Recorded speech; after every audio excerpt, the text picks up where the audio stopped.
আমরা যাই ভাবি বা নতুন কিছু করার চেষ্টা করি না কেন, অন্যরা আমাদের এই বলে থামায় যে তুমি এটা করতে পারবে না, এটা ঘটতে পারে না, এবং আমরা আমাদের সিদ্ধান্ত পরিবর্তন করি এই ভেবে যে আমি সত্যিই এটি করতে পারবো না এবং হাল ছেড়ে দিই। এর প্রধান কারণ হলো নিজের প্রতি বিশ্বাস না থাকা, নিজের ক্ষমতার উপর বিশ্বাস না থাকা, নিজের কাজের প্রতি বিশ্বাস না থাকা। বন্ধুরা, লোকে যা খুশি তাই বলুক, নিজের উপর আস্থা হারাবেন না, নিজেকে চিনুন।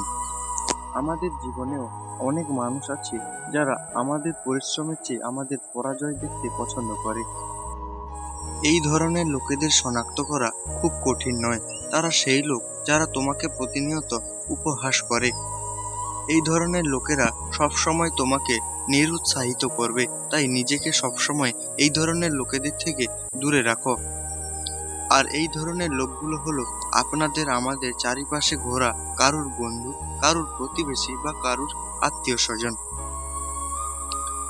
তবে মনে রাখবে বন্ধু, যে তুমি একা অনেক কিছু করতে পারো, শুধু নিজের উপর বিশ্বাস রাখা প্রয়োজন।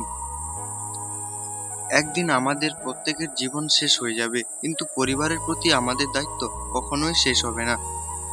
আমাদের জীবনের এই দায়িত্বগুলি আমাদেরকেই জীবনের পথে চলার সাথে সাথে নিতে হবে এবং প্রতিটি কাজ করতে হবে যা আমাদের সুখ দেবে।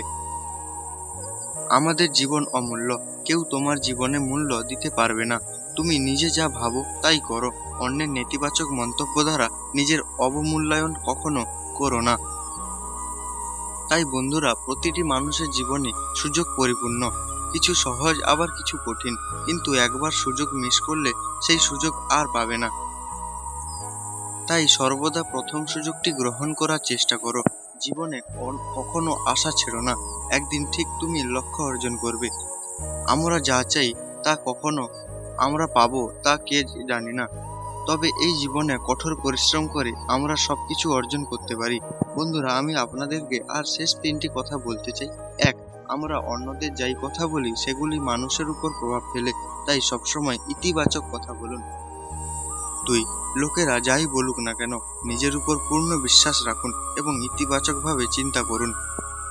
3, পরিশ্রম, আত্মবিশ্বাস এবং ইতিবাচক চিন্তার মাধ্যমেই আমরা সাফল্য পাই।